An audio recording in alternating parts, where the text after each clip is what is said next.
Erokamano kuom medo kete Ramogi TV. Duol mar SHA matayo okumba manyien mar thieth nogolo ripot ewi nengo mar thieth e bwo chenro adek mag chiwo mag SHIF, Primary Healthcare PHCF kod mag tuoche mapoya kendo MATA. Ma SHIF nengo mokete mbui mar SHA giwacho ni chudo mogo chape oboke piny owacho gin mago maneno ni ji duto yudo thieth makare.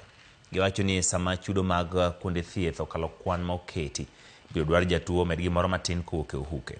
Thieth mar ICU kod HDU giwacho ni chudo biro bedo kaluwore kod kar thieth ma ng'ato yude thieth.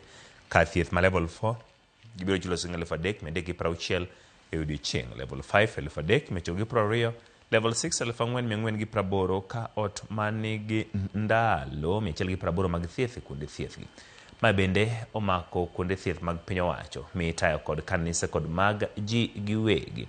Giwacho ni ging'iyo loso ng'ikruok ahinya e thieth mag kansa, tuo nyarogno, nyuol kod thieth miyudo ka idok dala.